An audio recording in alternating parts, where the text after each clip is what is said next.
Bonjour Dominique. Bonjour, bonjour Julien.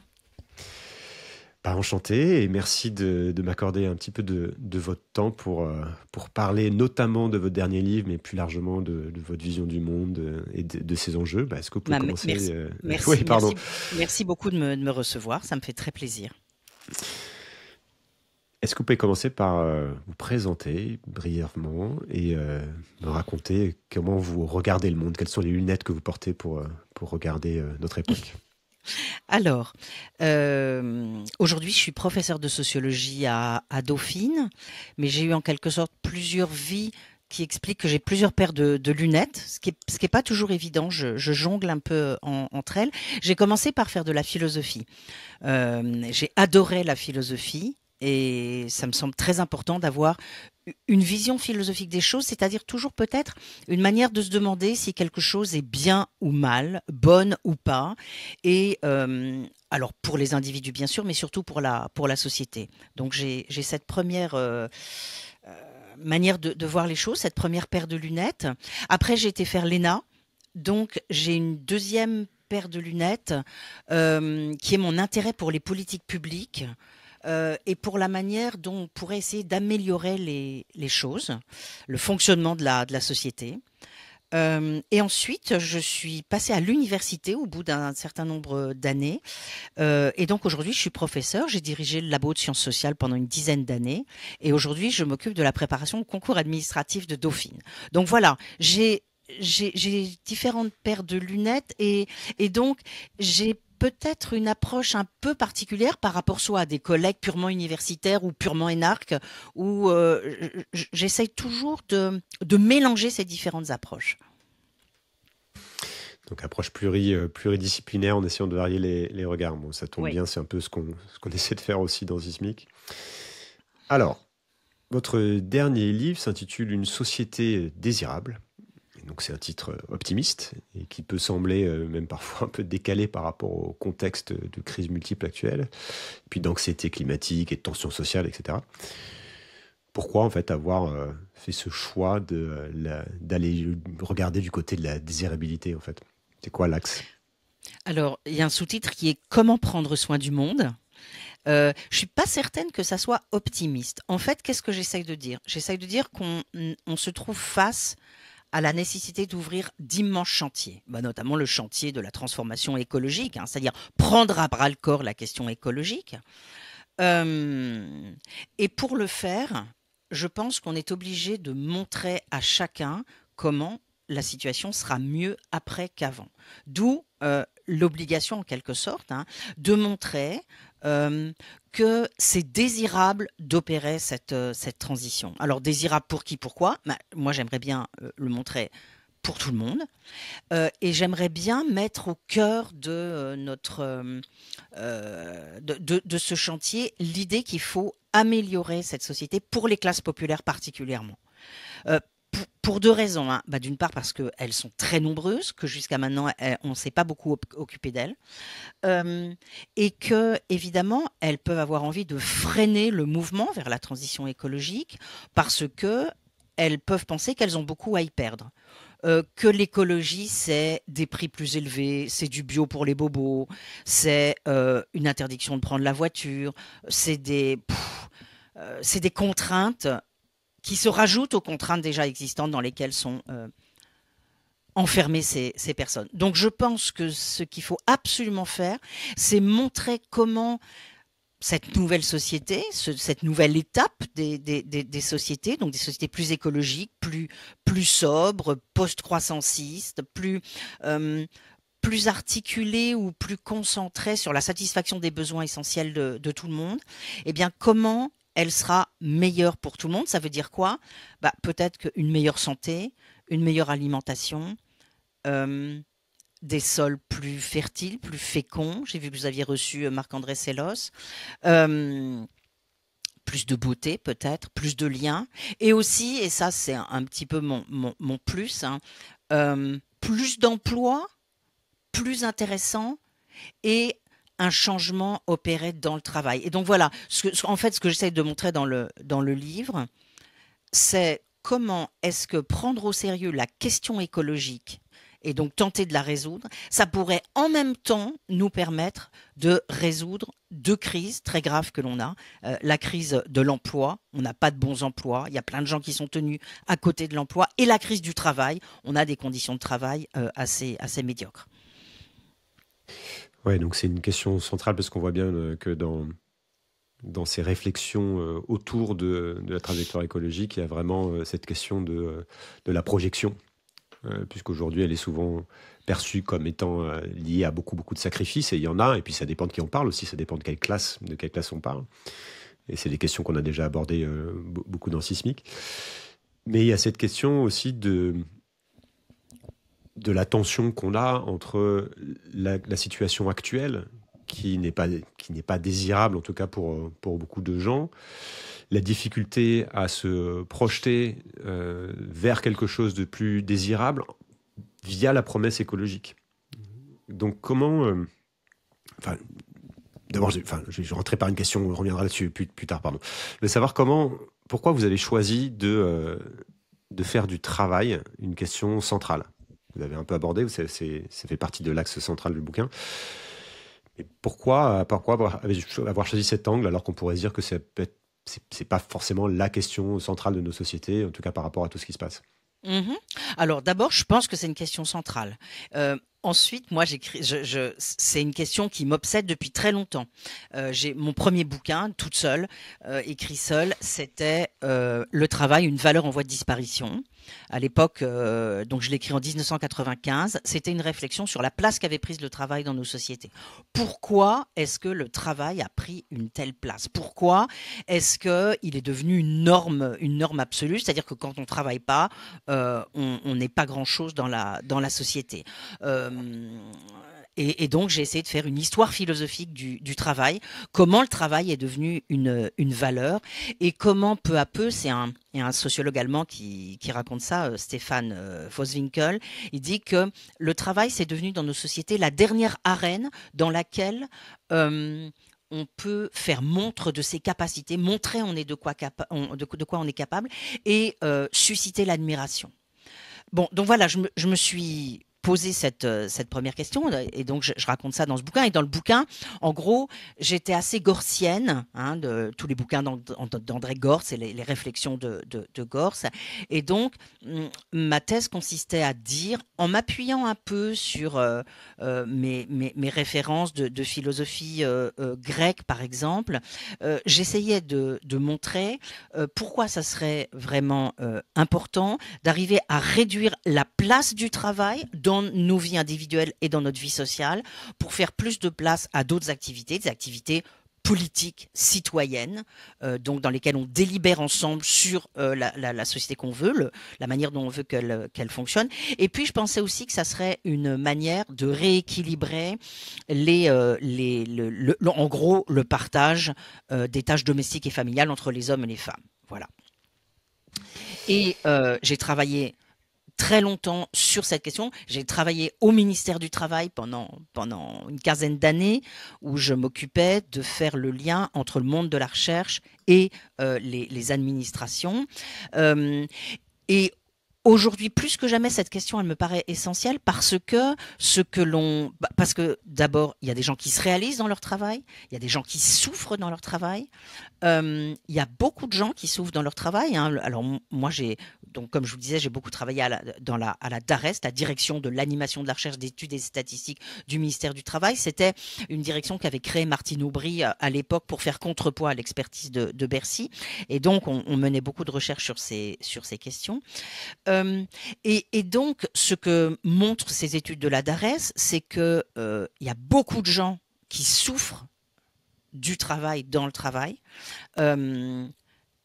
Et les conditions de travail en France, contrairement à ce qu'on pourrait penser, et il y a une sorte de déni là-dessus, sont très, très, très, très médiocres. Quand on fait une comparaison européenne, même plus large que l'Europe, sur 36 pays, la France est parmi les derniers pays pour les conditions de travail. Et c'est vrai comment dirais-je, la pénibilité physique, c'est vrai des contraintes émotionnelles, c'est vrai de l'absence de possibilité d'avoir une voix, d'être consulté quand on fait, quand il arrive la moindre chose, y compris à votre propre poste de travail. Et donc finalement, il y a un vrai problème avec le travail, il y a un vrai malaise au travail. Et donc, d'où mon raisonnement, hein. Si on était suffisamment malin lorsque l'on engage cette transition écologique, moi ce que j'appelle une reconversion écologique, si on était assez malin pour en profiter, pour régler cette question du travail, rendre le travail plus intéressant, plus opérateur de santé, comme disent mes collègues, ce serait vraiment formidable. Je voudrais on va revenir sur ces questions-là pour aller un peu plus dans le détail, pour comprendre aussi ce que vous dites, parce que je pense que ça pourra paraître contre-intuitif. Ce que vous venez de dire sur le fait qu'on est un des pays d'Europe avec le plus de souffrance au travail, alors qu'on a énormément de protection sociale, qu'on a les 35 heures, etc. Donc on revient un petit peu en arrière, puisque dès le début de votre livre, vous en parlez. Je commence par faire un peu d'histoire, donc pour que vous m'aidiez à comprendre les points de bascule qu'ont été notamment les années 80 et plus tard la mondialisation, en fait, à marche forcée, on va dire, à la fin des années 90. Et le passage de ce qu'on appelle le consensus de Philadelphie ou consensus de Washington. Parce que ça me semble clé pour comprendre voilà, dans quel monde on est par rapport au monde d'avant, entre guillemets, qui n'est pas si lointain et qu'on a pu oublier d'ailleurs.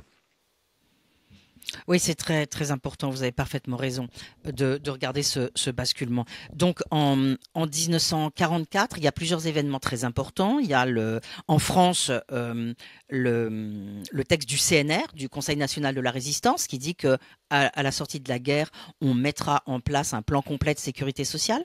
Il y a la déclaration de Philadelphie. À Philadelphie, donc, l'Organisation internationale du travail se reconstitue et donc affirme à nouveau que le travail n'est pas une marchandise, que si on veut la paix, on a besoin de justice sociale, etc. Et 44, c'est aussi l'année où William Beveridge, un auteur très important, publie un bouquin qui s'appelle le plein emploi, the Full Employment in a Free Society, le plein emploi dans une société libre.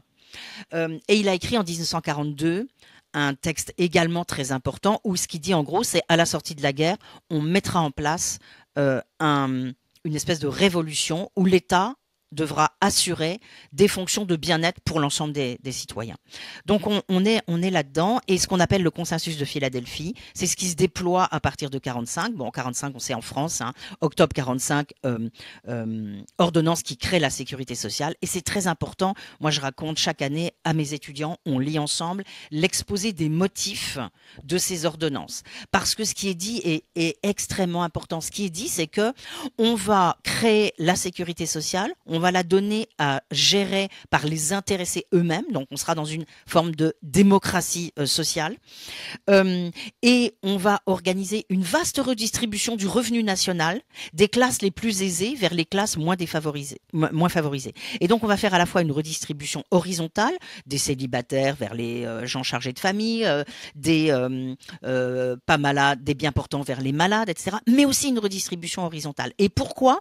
Eh bien, pour faire en sorte que les travailleurs sortent du mépris dans lequel les classes dirigeantes les tiennent. C'est écrit ça dans l'ordonnance. C'est extraordinaire. Et donc, voilà, on est dans cette atmosphère en 45 où l'idée, c'est la société sera de plus en plus salariale. La vraie opposition, c'est entre patronat et syndicats. On va avoir sans cesse du progrès social, les salariés doivent être protégés, l'État doit assurer des fonctions éminentes de bien-être, etc., etc. Et puis cette époque, c'est aussi celle où Friedrich Hayek, un homme qui à l'époque n'est pas très connu, il est réfugié, il était autrichien, il est réfugié en Angleterre, et il écrit un bouquin qui s'appelle « La route de la servitude », dans laquelle il dit « Faites attention les Anglais, on est en train d'être devant un péril aussi important que celui dans lequel on a été plongé depuis quelques années, c'est-à-dire la guerre, le nazisme, etc. » Alors on se dit « Ah ouais, qu'est-ce que c'est ?» Eh ben pour lui, c'est précisément le rapport Beveridge. C'est-à-dire ce qu'il nous dit, c'est « Attention ». En gros, ce qui était embêtant dans le national-socialisme, c'était pas national, c'était socialisme. Et en fait, sa bête noire, c'est le planisme et l'idée que les humains, en s'organisant, peuvent inventer un ordre construit Pour lui, ça marche pas. Il faut suivre l'ordre spontané, le marché, etc. Et donc, cet homme qui écrit ça, ce bouquin paraît à l'époque complètement invraisemblable, mais peu à peu, ses idées vont cheminer pour arriver en 1980 à ce qu'on appelle le consensus de Washington, donc porté par les grandes institutions financières, la Banque mondiale, le FMI aux États-Unis, avec un consensus qui est en tout point opposé. On veut plus de l'intervention de l'État. L'État, finalement, ses fonctions sont exercées par des gens qui sont exclusivement intéressés par leur propre carrière. La protection sociale collective, c'est pas bien. Il faut que chacun s'assure. La seule instance capable d'allouer correctement les ressources, c'est le marché, etc., etc. Et donc, en 40 ans, comme ça, on a basculé complètement. On va de surcroît sortir du keynésianisme, passer au monétarisme avec une grande attention accordée à la quantité de monnaie, à l'inflation, etc., etc. On pourrait passer beaucoup de temps là-dessus. Et je renvoie les auditeurs aussi vers l'épisode avec Naomi Oreskes, qui a sorti justement un livre là-dessus et qui est dédié à cette question du mythe du marché, selon elle, comme étant capable d'organiser la société. Et c'est intéressant quand même de ramener à la fois à l'économie, puisqu'elle est extrêmement structurante dans la manière dont la société fonctionne, et puis elle a peut-être jamais été aussi structurante qu'aujourd'hui, puisqu'elle elle est complètement libérée avec la mondialisation, et puis aussi à la notion de travail qui va toucher les individus, puisque finalement c'est ce qui occupe une grande partie de notre temps. Donc j'aimerais qu'on revienne aussi, puisque vous avez beaucoup d'exemples là-dessus, à ce qu'on a commencé à aborder avec le cas de la France. Et peut-être s'attarder sur ce que vous avez dit, justement, le fait que vous montrez que la France a les pires conditions de travail d'Europe, en tout cas d'après ce que les chiffres montrent, avec un record d'accidents mortels, alors que voilà, on a parmi les meilleures conditions sociales et le plus de jours de congé. Et on voit bien que à chaque fois dans le débat public autour de la question du travail en France, il y a cette tension-là entre ceux qui vont dire mais on travaille pas assez, on a énormément de vacances, on fout rien par rapport aux autres Européens ou à d'autres, ou même aux pays asiatiques, aux Américains, pour prendre les grands pôles économiques. Et puis ceux qui disent, vous vous rendez compte aussi des conditions de travail qui se détériorent, etc. Donc, est-ce que vous pouvez expliquer cet état de fait que vous montrez dans le livre et ce paradoxe apparent ? Oui, cette chronique en quelque sorte de la dégradation des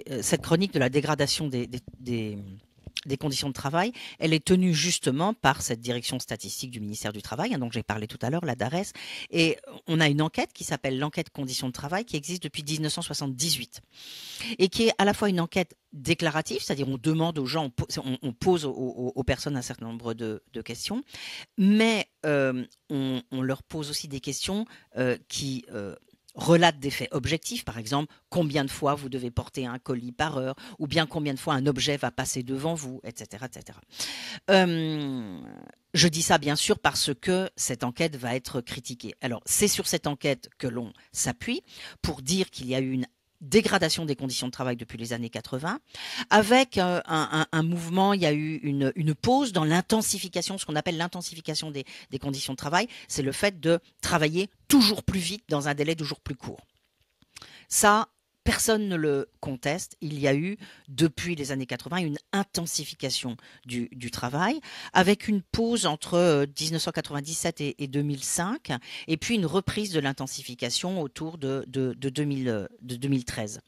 Alors, en effet, ce qui apparaît à partir non seulement de cette enquête française, mais surtout de l'enquête qui est passée sur 36 pays, c'est que nous sommes très très mal placés sur un certain nombre d'items que je vous citais tout à l'heure, c'est-à-dire les pénibilités physiques. Alors en effet, ça peut paraître bizarre. Comment se fait-il que dans un pays très développé comme la France, il y ait beaucoup de pénibilité physique ? Il y a encore plein de métiers où on fait des gestes répétitifs, donc c'est là aussi qu'on est mauvais, posture douloureuse, gestes répétitifs, mouvements répétitifs de la main ou du poignet, vous pensez, je sais pas, à tous les gens qui portent des colis, il y a encore beaucoup de travail à la chaîne, mais aussi aux coiffeurs, bien sûr aux aides-soignantes qui portent des corps très, très lourds. Bref, vous avez de plus en plus, je dirais, de métiers qui sont soumis à des cadences et à des rythmes extrêmement... Il y a un problème sur le son. Non, je dis, ça c'est la même situation un peu dans tous les pays. Donc puisqu'on Tout voit à même fait. les emplois sont structurés pareil. Donc, c'est quoi qui fait la Absolument. spécificité française, Alors, entre guillemets? quelle est la différence spécifique?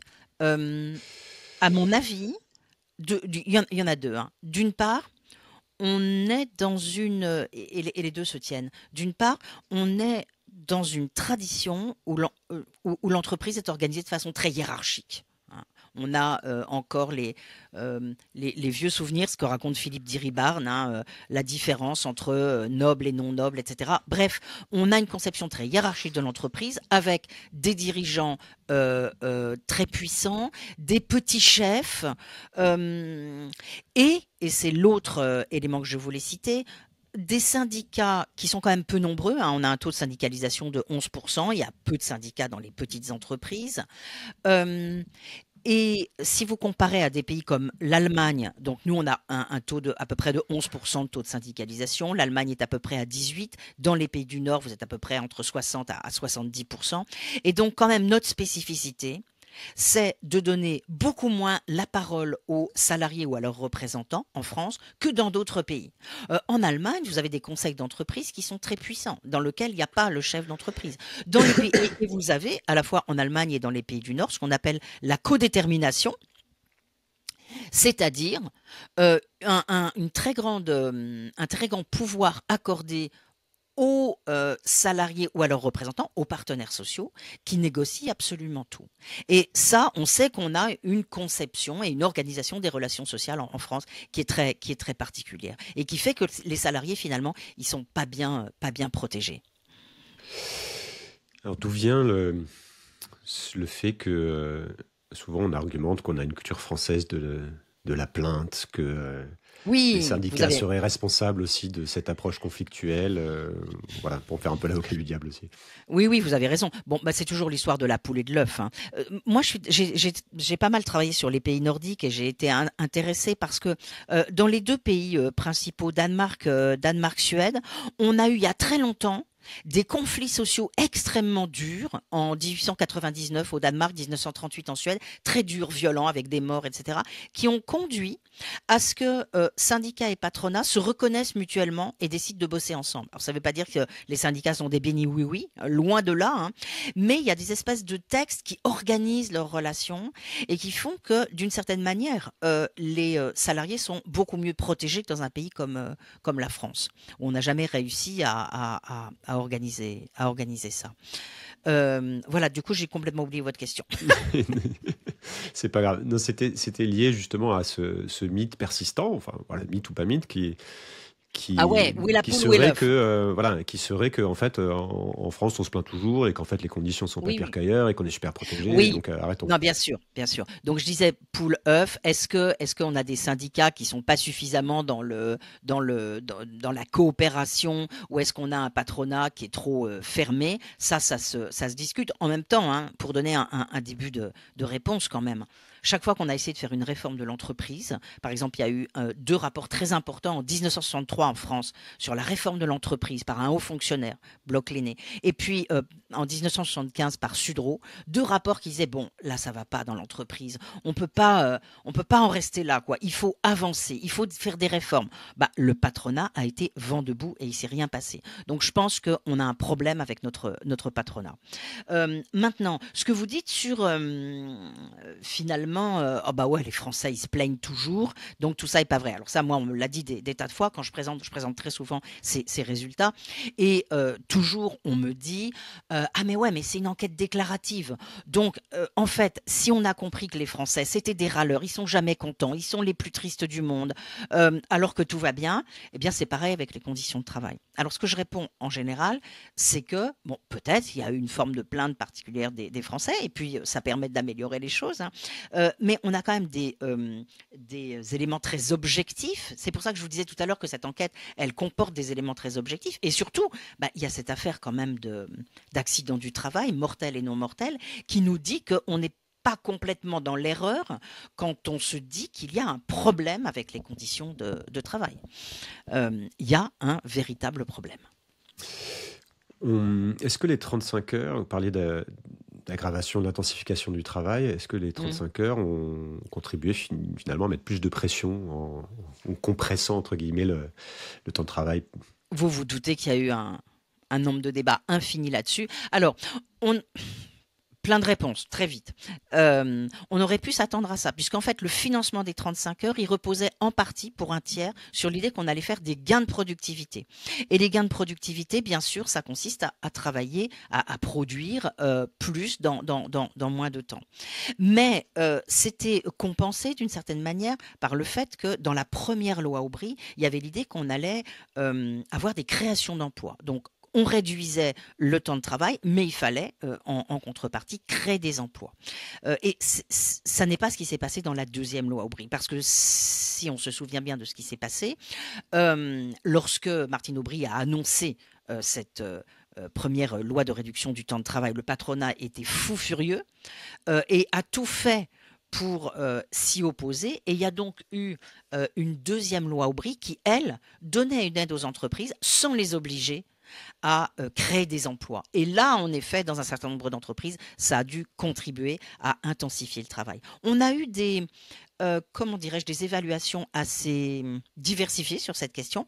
Par exemple, il y a eu un papier qui a montré que, au contraire, pendant les 35 heures, on avait eu une moindre intensification du travail.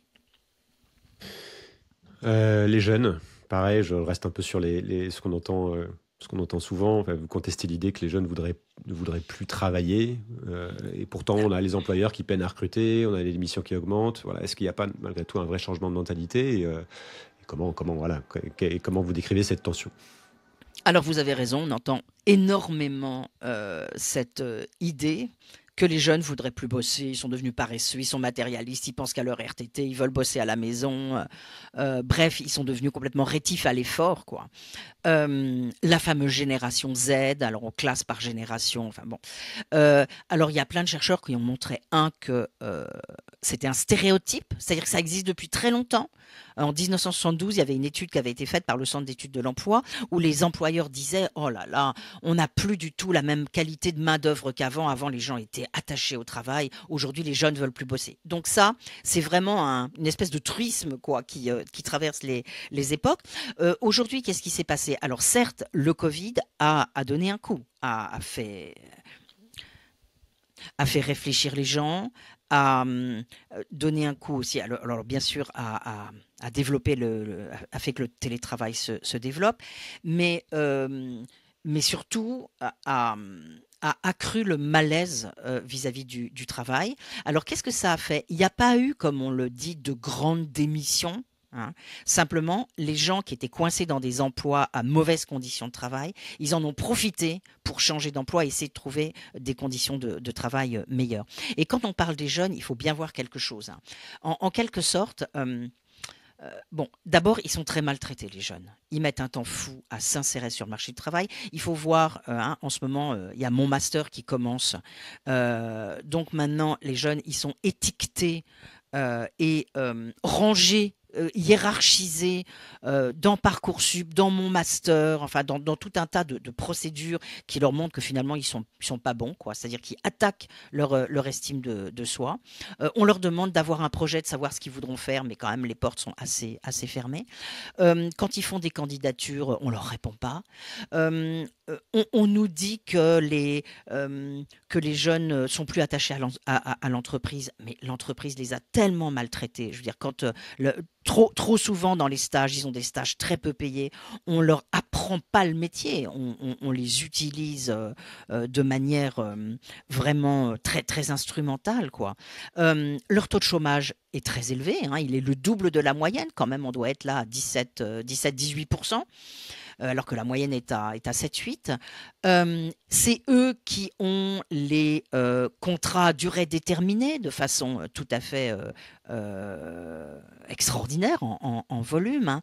Bref, ce que je veux dire, c'est que les jeunes, ils ont compris que finalement, les entreprises ne sont pas spécialement attachées à eux, ne les traitent pas spécialement bien, et donc ils sont un peu sur leur garde.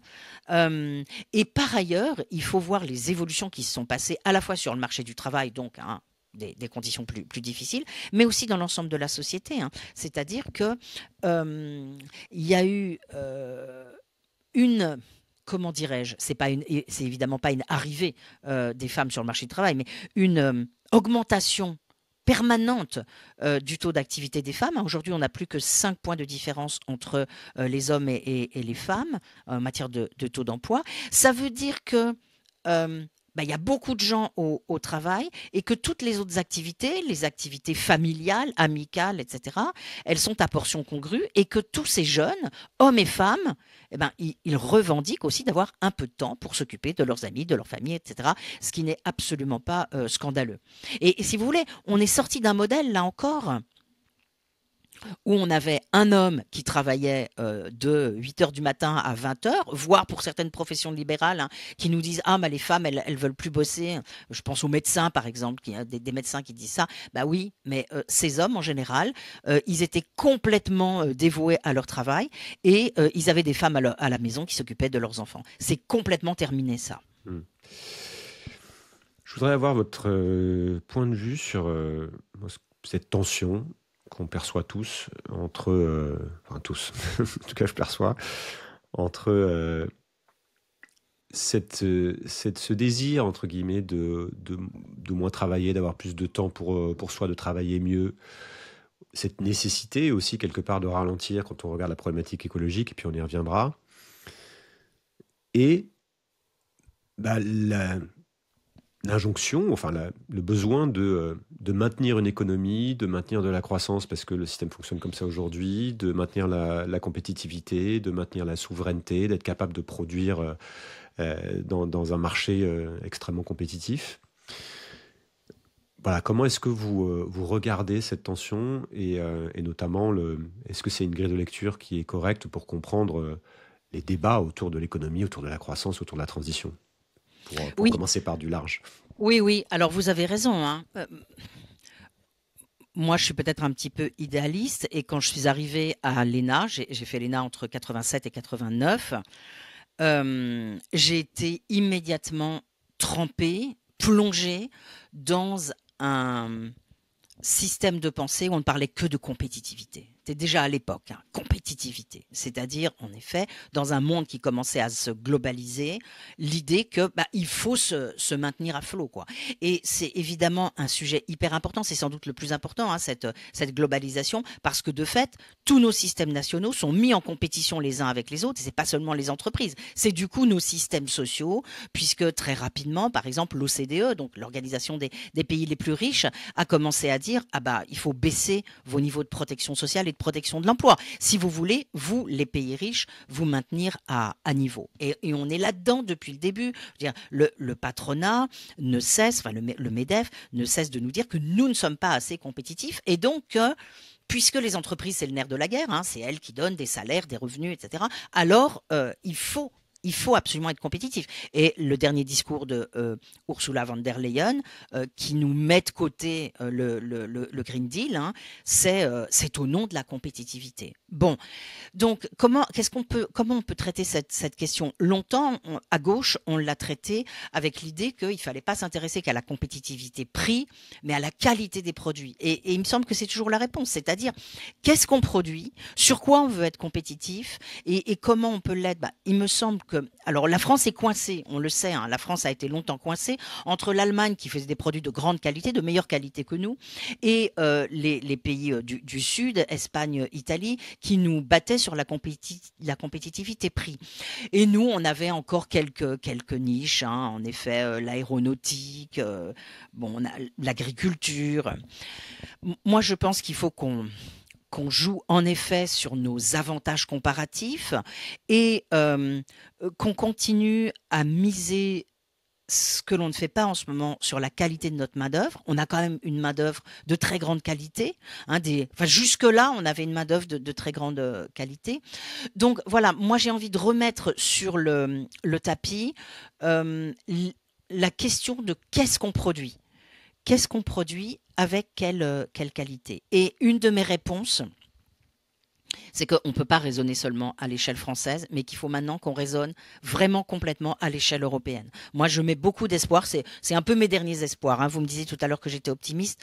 Mon dernier espoir, c'est qu'on parvienne à se rendre compte que l'Union européenne, c'est notre champ c'est le champ, le périmètre dans lequel on peut organiser notre production, nos échanges, notre solidarité. Je comprends pas pourquoi on n'a pas plus de champions européens. Alors si, je comprends pourquoi, parce que au cœur quand même de la construction européenne, il y a la concurrence, justement, et donc c'est absolument là-dessus qu'il faut qu'on travaille. Mais voilà, je pense que si on parvenait à faire en sorte que l'Europe soit un peu plus autonome, un peu plus autosuffisante et beaucoup plus solidaire, alors on aurait fait un grand pas. Et on peut se préoccuper bien sûr de Mm. la compétitivité, mais en ayant de vrais objectifs devant nous, c'est-à-dire notamment l'objectif de satisfaire les besoins essentiels de notre population Mm. européenne. Oui, donc si je comprends bien, il y a cette idée que la bonne échelle, c'est l'Europe, que c'est pas forcément, enfin c'est un peu contre-productif d'essayer de mettre toutes les entreprises européennes en concurrence entre elles plutôt que d'essayer de créer justement des pôles au niveau européen qui puissent permettre de faire un bloc qui soit suffisamment gros par rapport aux autres blocs Ouais, c'est ça, géographiques. surtout en ce moment, oui. Ouais. J'ai une question liée à État versus, enfin État contre marché, on va dire. Euh, Puisqu'il y a notamment pour tout ce qui est de la réorganisation autour de la transition écologique, mais pas que, puisque ça va concerner aussi ça, c'est-à-dire la capacité à créer des champions européens de l'industrie, enfin à organiser la production à grande échelle. Donc il y a certaines personnes sont convaincues qu'il ne faut pas de planification, que comme on l'a dit, ça vient de théorie économique aussi, hein, mais je voudrais revenir là-dessus, que le marché peut organiser ça, que les entreprises en fait peuvent s'organiser et que c'est ça qui va favoriser l'innovation. Vous dites que la planification écologique est nécessaire et qu'on a besoin de revenir à une économie administrée pour se projeter sur le long terme et puis pour gérer des enjeux extrêmement complexes comme ça. Est-ce que vous pouvez m'expliquer cette tension, déjà pour qu'on la comprenne, et comment le débat s'organise autour de ces sujets-là, et votre point de vue? Alors c'est vilain de dire planification égale économie administrée. Ah, Parce que très bien, alors non, précisez-moi. non, mais ben, je pense qu'on peut avoir de la planification sans économie administrée. Alors, je vais vous parler d'un auteur que j'adore, parce qu'à la fois c'est un théoricien et c'est un homme politique, et si on l'avait écouté, on n'en serait pas où on en est aujourd'hui. C'est celui qui était vice-président de la Commission européenne en 1972. D'ailleurs, il était commissaire de la Commission européenne depuis bien longtemps. Il est arrivé en 58, donc il a vécu tout. Il a vécu la création du marché commun, il était chargé de l'agriculture, il a mis en place une agriculture très productiviste, donc il était détesté d'une partie des agriculteurs. Et donc, il est vice-président de la Commission européenne en 71, et aux vacances de Noël, il lit les bonnes feuilles du rapport Meadows. J'ai vu que vous aviez eu la chance de recevoir Denis Meadows. Il lit donc les bonnes feuilles du rapport Limits to Growth. Et il est complètement bouleversé. Je dirais qu'il opère une conversion. C'est pour ça que moi j'utilise ce terme de reconversion écologique. Il est bouleversé et il écrit une lettre à son collègue, le président de la Commission européenne, en lui disant il faut qu'on organise tout de suite la bifurcation écologique de l'Europe. Il n'y a que l'Europe qui peut le faire, les autres pays, continents ne sont pas en état de le faire. Nous devons organiser la bifurcation écologique de l'Europe. Et là-dessus, il écrit un texte d'une petite dizaine de pages qui est absolument extraordinaire, dans lequel il explique comment on pourra faire. Et dans ce texte, notamment, il développe l'idée qu'il faudra une planification de la production, une planification à la fois européenne et nationale, donc que les deux soient articulés, que bien sûr, il faudra consulter ou la construire avec les régions, avec les partenaires sociaux, avec tout le monde, mais qu'on est obligé, si on veut organiser cette bifurcation et ne pas aller dans tous les sens, il faut évidemment l'orienter, en effet, la diriger, l'orienter. Et il donne toute une série de recettes, de conseils, de recommandations pour voir comment on va procéder. Par exemple, il dit que il faut adopter une certaine dose de protectionnisme autour. Alors à l'époque, l'Union européenne, on n'est que 6. Hein. On n'est que 6 les 6 fondateurs qui se ressemblent assez.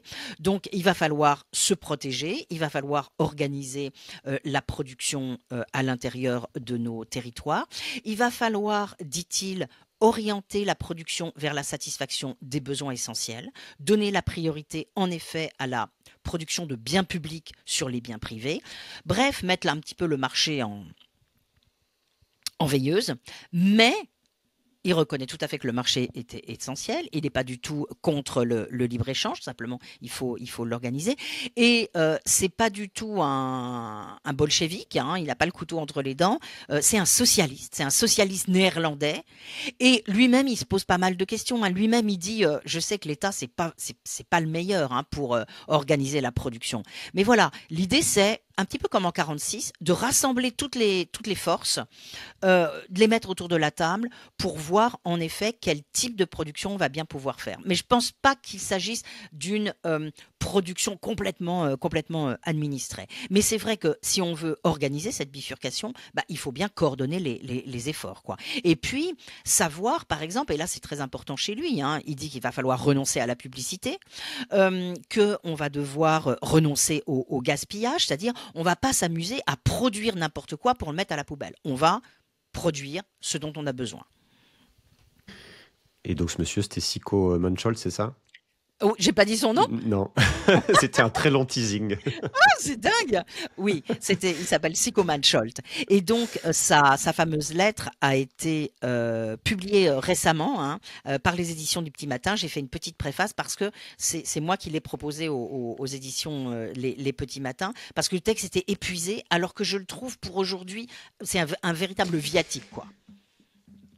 Donc on entend bien qu'il y a vraiment des deux idéologies qui s'opposent. On l'a déjà évoqué à plusieurs reprises, entre cette idée qu'il faut laisser faire le marché ou alors il faut le réguler, au moins en partie.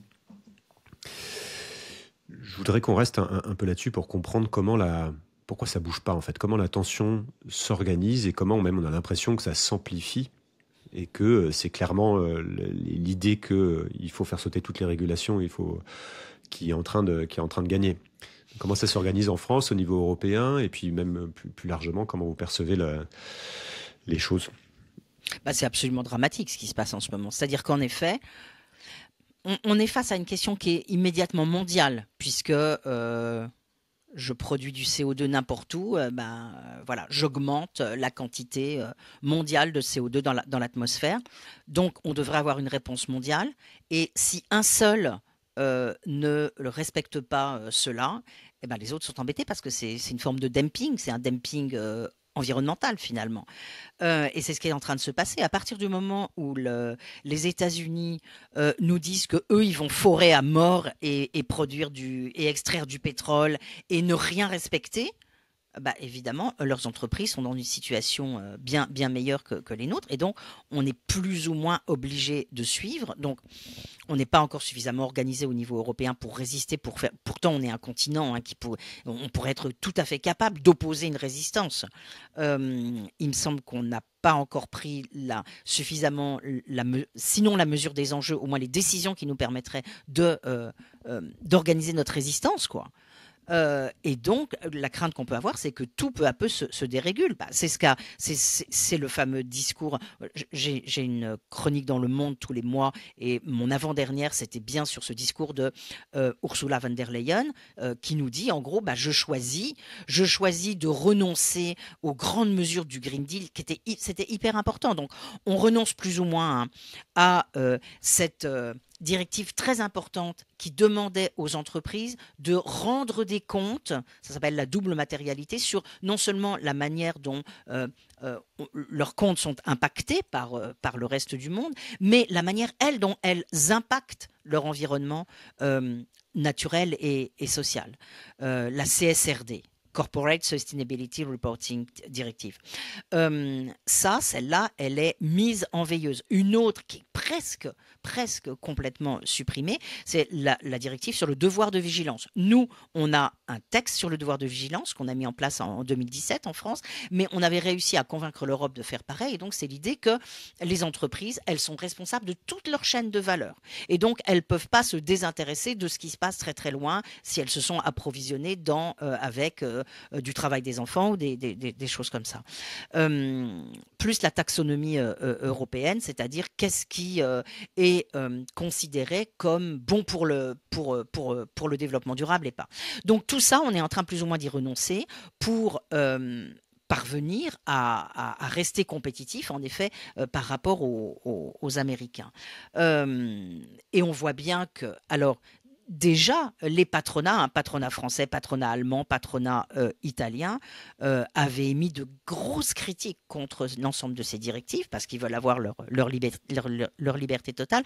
Moi, il me semble que ce qu'on doit dire sur cette question, c'est que la dérégulation totale, ça va être une catastrophe, mais pour tout le monde. Et aussi, alors d'abord pour les entreprises qui ont commencé à s'engager dans la transition écologique, mais il ne faut pas oublier que pendant ce temps-là, quand même, les Chinois, eux, d'une certaine manière, ils font beaucoup d'efforts sur la transition écologique, notamment la question climatique. Et donc, si on ne se met pas à respecter en quelque sorte les objectifs de diminution d'empreinte carbone, un jour ou l'autre, ça retombera sur le nez de nos entreprises. Oui, puis on voit que maintenant le gouvernement américain est en train de faire une espèce de chantage sur ces questions-là en disant aux entreprises, en gros, si vous n'allez pas dans notre sens, vous ne pourrez plus bosser aux États-Unis, sur les questions d'inclusion aussi, enfin voilà. Absolument, c'est vraiment terrible, là, cette espèce de chasse, cette espèce d'obsession sur les politiques d'égalité et d'inclusion, c'est tout à fait sidérant. Et c'est très angoissant parce que de fait, on voit bien que ça va d'une certaine manière nous retomber dessus. Ça va aussi avoir des conséquences dans nos pays. Donc on a cette tension aussi entre court terme et long terme, et puis la transition écologique qui est un arbitrage plus long terme, qui va avoir des conséquences si elle n'est pas faite, et puis les emplois entre guillemets à court terme. Je voudrais qu'on revienne un peu sur cette transition, la manière dont elle a été présentée aussi, puisqu'elle est présentée souvent comme ayant des conséquences négatives justement sur une partie des emplois. Et vous évoquez qu'il y en a 8 millions d'emplois qui sont concernés potentiellement par la transition écologique. Donc face à des phénomènes comme les gilets jaunes qui ont commencé sur une question de carbone, face à la crise agricole, comment est-ce qu'on évite justement que cette transition, en théorie en tout cas, ne crée encore plus de tensions sociales, et puis en pratique, comment on fait pour expliquer ça, quoi, et pour convaincre?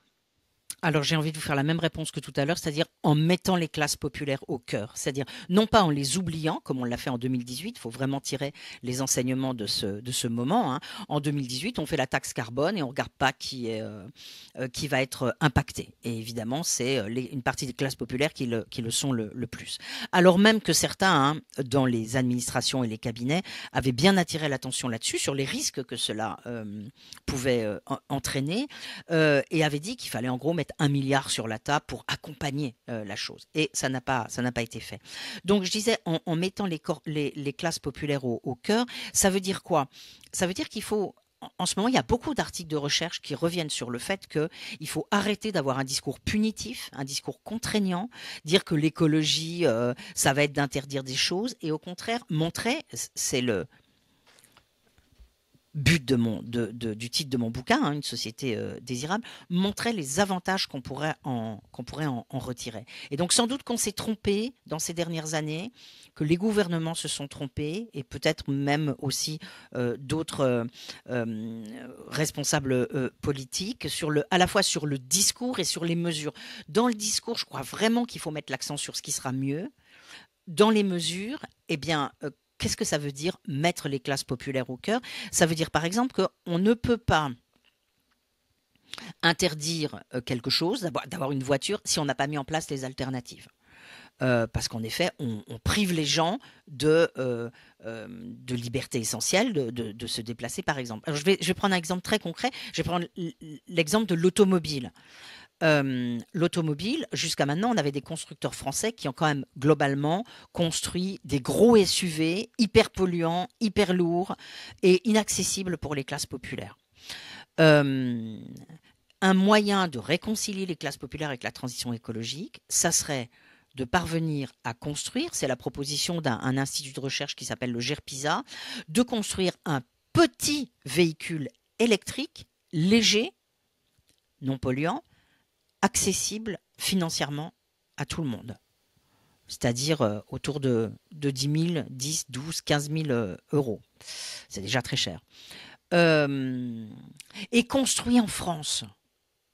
Parce que là, on a tout, on a une alternative, elle est électrique et on crée de l'emploi en France, alors qu'on sait bien qu'en ce moment, l'industrie automobile, elle est en train d'être considérablement menacée. D'abord, on ne sait pas si on gardera l'interdiction des voitures thermiques neuves en 2035, qu'on a la concurrence chinoise, etc.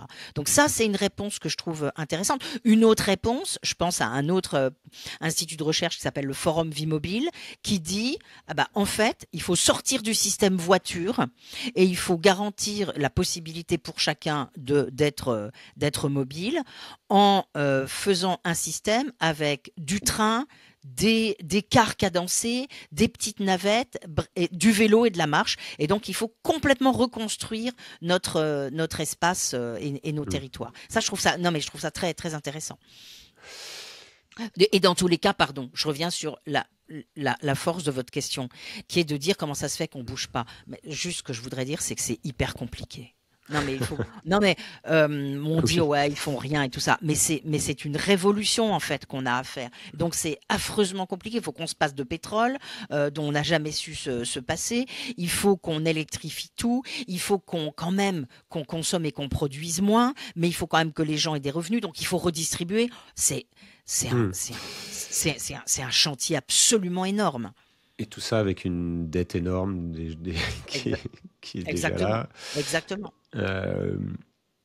Et puis un monde ouvert, c'est-à-dire que face aux contraintes internationales, aux règles du jeu, à l'indicateur MED qu'est le PIB, donc l'impératif de croissance, à la compétition mondiale, aux règles de l'OMC, comment est-ce qu'on peut faire une telle transformation, notamment sans choisir l'isolationnisme ? Alors, c'est la réponse que je vous faisais tout à l'heure. Ma réponse, c'est l'Europe. Si on y arrive, mais on a un peu une course de vitesse, là. C'est-à-dire que, bon... Oui, et puis, si je la complète, c'est... Il y a plein de blocages au niveau européen, donc comment ça se passe pour... il faut la refaire de l'intérieur. Moi, je suis très ému quand je vois les fédéralistes européens qui, en 1948... donc on est au sortir de la guerre, énormément de gens pensent que la manière de ne plus avoir de guerre, c'est de construire l'Europe politique, l'Europe fédérale, de construire les États-Unis d'Europe. Et en 1948, à La Haye, on a un énorme congrès qui se déploie pendant 3 jours, avec 800 personnes, et il s'agit de construire les États-Unis d'Europe. Et malheureusement, ça va rater. Ça va rater, semble-t-il, c'est la thèse de Robert Saleh, à cause de Churchill et des Anglais qui n'ont pas très envie qu'on construise un pôle qui viendrait contrebalancer leur lien particulier avec les États-Unis. Et donc, pendant les quelques années qui suivent 48, on va essayer de les faire, ces États-Unis d'Europe, et de faire une Europe politique. Et les Français, notamment, ils plaident pour une harmonisation des législations sociales et fiscales. Bref, bon, c'est pas ce qui va être fait, d'accord. Mais ce que je trouve super intéressant, c'est qu'à l'époque, on est coincé entre le chantage des États-Unis. Les États-Unis font un chantage au plan Marshall, et l'URSS. C'est le coup de Prague, etc. Et donc, c'est parce qu'on a peur que l'Europe décide qu'il faut qu'elle s'unisse. Et puis après, c'est la mort de Staline en 1953, etc. Donc, ça se détend.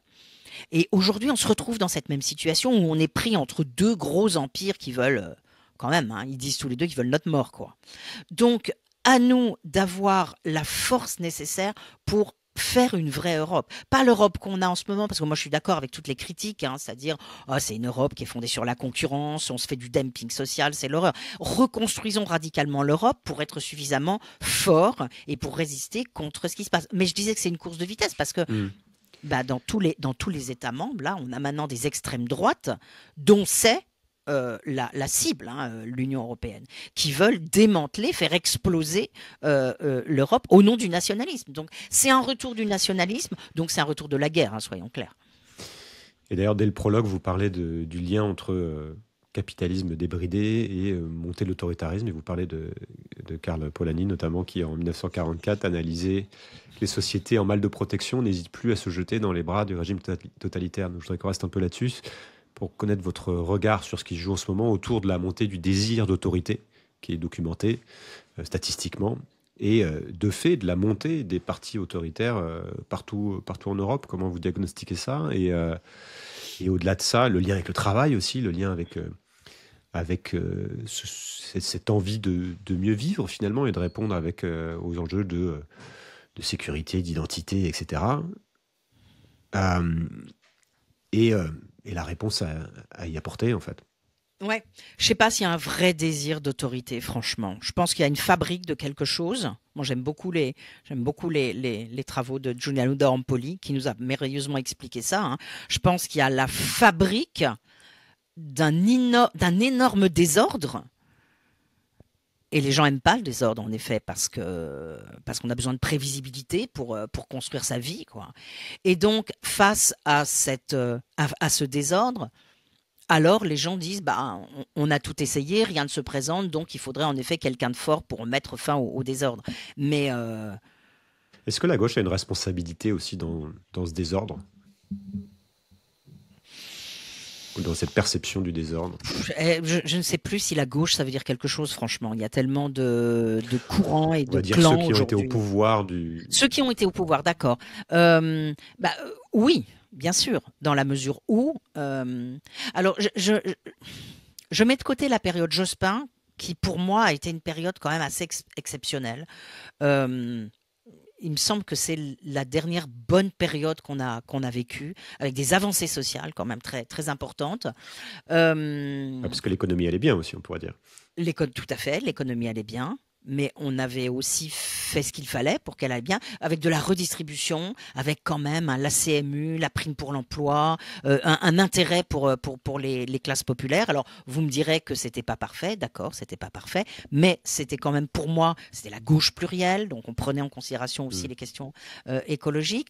Le problème de la gauche qui accède au pouvoir en 2012 avec François Hollande, c'est qu'en effet, elle ne tient pas ses promesses. Qu'elle fait des promesses, euh, taxation des plus riches, etc., et redistribution qu'elle ne tient pas parce que notre situation économique aussi est un peu, Bah, est un peu inquiétante. c'est-à-dire que c'est intéressant de regarder aussi les marges de manœuvre. C'est-à-dire entre les contraintes européennes et finalement, on peut discuter de ce qui dépend du niveau national. Et peut-être que c'est beaucoup moins que ce qu'on croit. Et puis, cette tension aujourd'hui sur les moyens en fait qu'a la France, c'est-à-dire sur le fait qu'on est un pays qui est extrêmement endetté, que la dette est structurée comme elle est structurée, et que donc on est obligé de la rembourser, sinon ça se passe pas bien. Et voilà, comment, je voudrais qu'on revienne un petit peu là-dessus, c'est-à-dire de manière très concrète, entre l'échelon européen finalement qu'on ne maîtrise pas, euh, qui, euh, qui est fait de tout un tas de discussions entre un grand nombre d'acteurs, qui fait dire aussi à beaucoup de gens que du coup on a une perte de démocratie puisqu'on ne sait pas ce qui s'y passe, et le fait que on a une économie en fait qui tourne pas bien et qu'on crée beaucoup moins de richesses.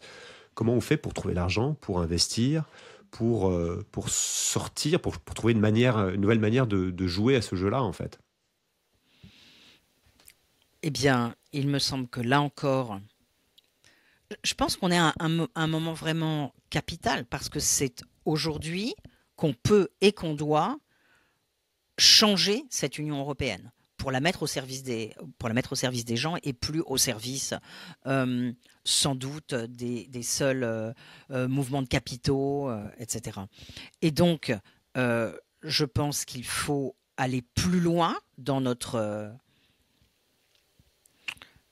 construction européenne, l'approfondir, faire passer beaucoup plus, supprimer le droit de veto, faire passer beaucoup plus de décisions à la majorité qualifiée, euh, avoir pour le budget européen des ressources propres. Et alors j'entends tout de suite les critiques, hein, perte de souveraineté, etc. Et là, je renvoie à un livre très très important pour moi, un livre et série d'articles très importants d'une philosophe tout à fait contemporaine, hein, qui s'appelle Céline Spector, qui a écrit un livre qui s'appelle Nos Demos. Et elle est très intéressante parce que à la fois, elle va chercher des ressources dans les philosophes des siècles passés, notamment Montesquieu, mais elle est tout à fait capable d'analyser ce qui se passe aujourd'hui. Et elle démontre, non seulement dans ce livre, mais dans d'autres articles, que cette souveraineté, elle peut être tout à fait partagée. C'est-à-dire qu'on peut avoir une souveraineté européenne.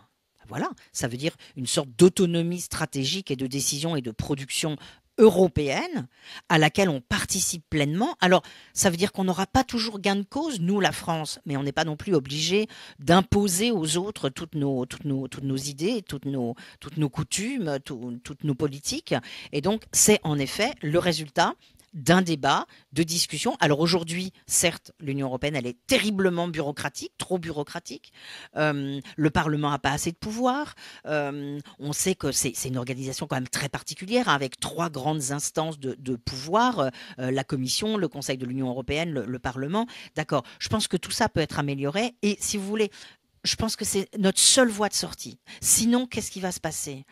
Ben, on va avoir une France qui certes sera peut-être souveraine, qui sera toute recroquevillée, avec que des vieux, avec des petites peurs, des petites peurs des autres. On sera bien là, entre blancs, entre nous. Enfin, non, je crois que vraiment, notre seule manière de nous en tirer est d'être un peu ouvert vers l'avenir, progressiste, avoir de l'espoir, être optimiste, reconstruire quelque chose, c'est l'Europe. Alors, pas nécessairement l'Europe à 27 avec toutes ces lourdes procédures. Peut-être que ça va se faire à moins. Peut-être qu'on pourrait se retrouver un plus petit noyau. Mais je suis sûre que c'est ensemble qu'il faut avancer. Alors, vous insistez sur l'importance de susciter des passions joyeuses pour mobiliser. Est-ce que vous pouvez m'expliquer comment ça peut se traduire politiquement et socialement? Et est-ce que ça peut se faire maintenant, dans ce contexte actuel, ou alors est-ce qu'il faut descendre, entre guillemets, cette espèce de courbe du deuil, notamment par rapport à la problématique écologique, et accepter qu'il y a certaines choses qu'on n'arrivera pas à faire? Voilà, comment on... C'est une discussion que je trouve compliquée, moi, personnellement, entre, même à chaque fois que je prends la parole, entre expliquer ce qui se passe, qui est pas rose, et en même temps, voilà, pour se projeter, susciter l'espoir, susciter l'envie. Comment est-ce que vous articulez tout ça? Alors, je parle de passion joyeuse parce qu'évidemment, je fais référence à Spinoza, hein, qui nous dit que les passions positives et joyeuses, ça augmente notre capacité d'agir. Et aujourd'hui, on est plutôt, en effet, dans des passions négatives, hein. Là encore, Giuliano da Empoli, la haine, la colère, le ressentiment, le pessimisme, etc. Donc, je pense qu'il faut essayer de susciter ces passions positives en montrant que rien n'est joué, qu'on peut changer. Et comment on peut changer? C'est-à-dire, je pense vraiment que c'est important de dessiner un chemin. Ne pas dire ah bah demain ça sera plus rose. Non, comment on fait? Comment on fait? Qui va payer? Qui va devoir faire des efforts? Où est-ce qu'on va aller chercher les ressources? Quels indicateurs on va suivre? Vous avez parlé très rapidement tout à l'heure du PIB. Le PIB, c'est notre indicateur fétiche, mais nous, ce qu'on propose avec d'autres collègues, c'est la production. On va l'enfermer, en quelque sorte, l'enserrer dans l'empreinte carbone, qui est un indicateur dont on va organiser la descente, hein. Il faut faire décroître notre empreinte matérielle, notre consommation matérielle, et l'indice de santé sociale, c'est un indicateur qui a été construit par ma collègue Florence Janicatrice, qui est un peu un indicateur, comme son nom l'indique, hein, de santé sociale, de cohésion sociale.